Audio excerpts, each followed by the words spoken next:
It begins with a kind of fear that doesn't look dramatic at first, but grows sharper by the minute because it has nothing to grab onto. Archie is supposed to be away at a lodge convention, the sort of harmless trip that usually ends with him coming home loud, self-satisfied, and full of stories no one asked for. But this time the phone doesn't ring. 1 hour passes, then another, then the kind of stretch where every family member starts checking the clock like they're trying to punish it into moving faster. Gloria calls the convention offices and keeps getting the same answer. Nobody has seen him. Edith tries to stay busy, straightening objects that don't need straightening. Walking from one room to another like movement itself might prevent the worst thoughts from taking shape. Michael tries to act calm, because that's his instinct when other people panic, but even he can't ignore the logic. Archie's silence is not normal, and when something isn't normal, your mind fills the empty space with danger. They go to the police station expecting urgency, and instead, they get procedure. They're told they need to wait before filing a missing persons report, as if time is simply a technical detail, not the thing that makes fear multiply. The family leaves with the horrible sensation that they're alone with their panic. Then comes the suggestion that feels like a slap. The police float the possibility that Archie might have run off with another woman.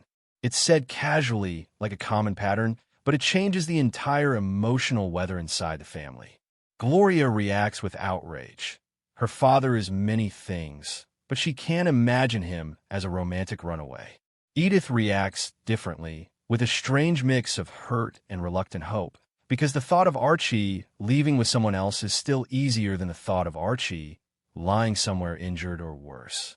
That's how fear works. It makes humiliation feel merciful if it replaces the unknown with a concrete story.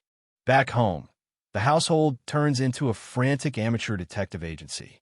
Michael starts rummaging through Archie's things, as if personality can predict whereabouts. He tries to build a profile from scraps. Little souvenirs, old photos, small possessions that are meaningless until you're desperate enough to treat them as clues. Gloria makes more calls, repeating the same questions, hearing the same non-answers. Edith tries to keep faith in Archie's basic predictability, but she can't stop picturing scenarios. In a crisis, the mind becomes a projector that refuses to turn off. Every silence becomes a threat. Every ring that isn't the right ring feels like betrayal. Then a coworker shows up, Stretch Cunningham, bringing the kind of loud, casual energy that doesn't match the seriousness of the moment. He jokes, he pokes, he tries to lighten the room, but Gloria can't tolerate humor because she's too scared to laugh. Stretch says Archie had been talking about the trip like it was nothing, like he'd be back before anyone noticed he was gone. But then Stretch drops a detail that makes the family's stomachs clench. Archie has been openly admiring a woman at work, Mildred Boom Boom Turner, a receptionist with a nickname that practically dares imagination to do the rest. Stretch describes Archie's behavior in a way that sounds embarrassing but also suspicious. Little comments, lingering attention, that hungry-eyed admiration Archie would deny if confronted. Michael, who always prefers uncomfortable truth to comforting denial, grabs the detail like a handle and yanks hard. He starts building the theory. Maybe Archie isn't missing at all. Maybe Archie is hiding. Maybe he ran off with Boom Boom. At first it sounds ridiculous, because Archie is not exactly built for secret romance. But fear makes ridiculous theories feel plausible, especially when they offer a storyline that doesn't involve catastrophe. Gloria calls the plant and tries to reach Boom Boom. The responses are vague. She's sick, she's not in, she's not available. The vagueness becomes fuel. If nobody can confirm where Boom Boom is, the theory grows. The family starts treating silence as proof. Pictures appear, photos of Archie near Boom Boom, smiling, close enough to look like intimacy. The photos are innocent on paper, but panic turns them into evidence. Edith's heart breaks in slow motion. Gloria flips between denial and rage. Michael leans into the logic like a prosecutor. If Archie is missing and Boom Boom is missing, then the simplest story is the most humiliating one. And that's the cruelty of it. In the absence of facts, the family starts accusing Archie of the one thing that would hurt them in a different way. They begin to rehearse what they would say if he did come back. Gloria imagines screaming at him. Edith imagines crying. Michael imagines proving, smugly, that he was right about Archie all along. This is how crisis fractures love. Not because people stop caring, but because fear forces them to imagine betrayal as a coping mechanism.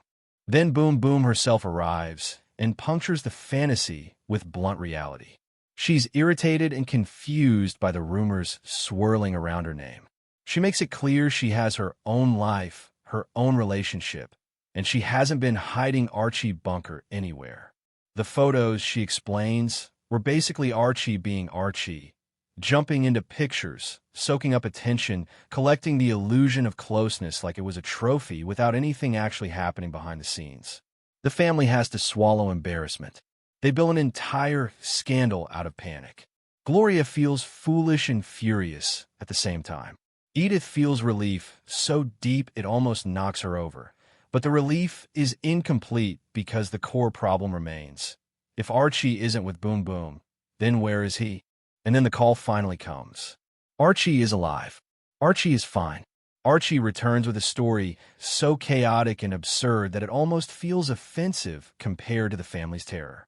From his perspective, his disappearance was a chain of misadventures, misconnections, wrong turns, misunderstandings, something like a comedy of errors that spiraled out of control.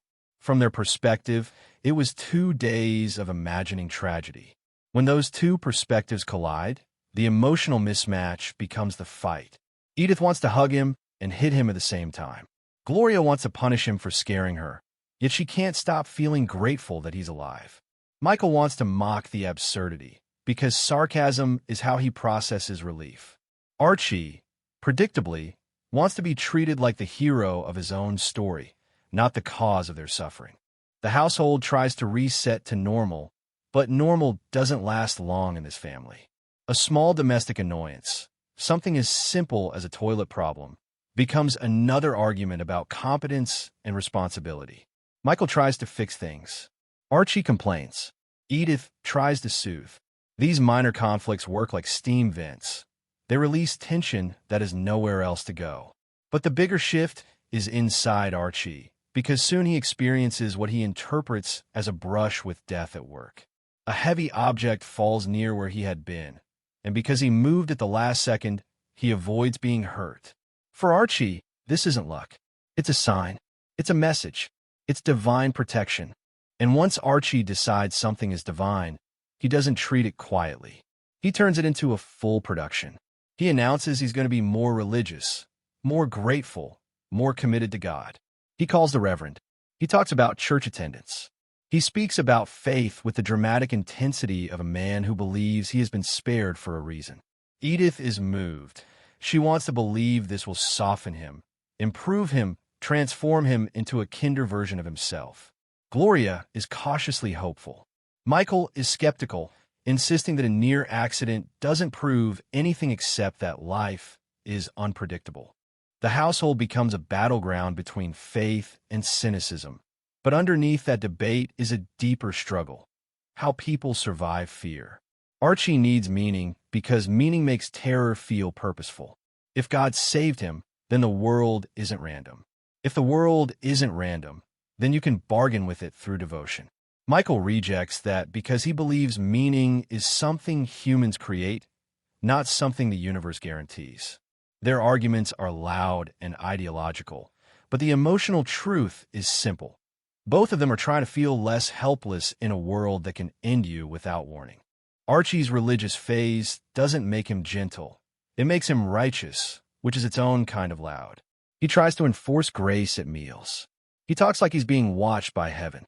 He wants everyone to acknowledge that he has been chosen for a second chance. And the family is stuck in that awkward space where they don't want to mock something that might be sincere, but they also can't ignore how Archie uses sincerity as a new way to dominate the room. Then Archie's faith begins sliding into expectation. He buys a raffle ticket, convinced his lucky number will win him a prize, especially a color television. The ticket becomes more than a ticket. It becomes proof. If he wins, he'll read it as a sign that his devotion is being rewarded. When he loses, It exposes the fragile edge of his new belief system. He can accept being spared, but he struggles to accept being denied. That disappointment reveals something uncomfortably human. Sometimes people don't just want faith, they want a deal. They want the universe to pay them back for gratitude. The church then asks Archie to prove his devotion in a way that costs him something. Driving a bus for seniors on Sunday afternoon, exactly when he wants to be watching football. Suddenly, faith collides with habit. It's easy to promise devotion when it's symbolic. It's harder when devotion steals the thing you genuinely care about. Archie agrees, then immediately tries to wiggle out, and that struggle becomes the real test. He wants to believe in miracles, but he also wants his Sunday comfort. He wants to be seen as a good man, but he doesn't want goodness to inconvenience him. And that's where this stretch lands its punch. The family survives a disappearance, survives the humiliation of suspicion, survives the relief of Archie's return, and then watches Archie turn fear into a spiritual identity that both inspires and irritates. The story isn't just about whether Archie found his way home. It's about how quickly a household can invent a scandal when reality goes silent, and how quickly a man can reinvent himself when he's forced to face how close he came to losing everything. The house returns to its usual rhythm: arguments, jokes, stubborn pride, but with a new awareness underneath. Panic can make you cruel, relief can make you reckless, and a so-called miracle can change a man or simply give him a new way to be exactly who he's always been.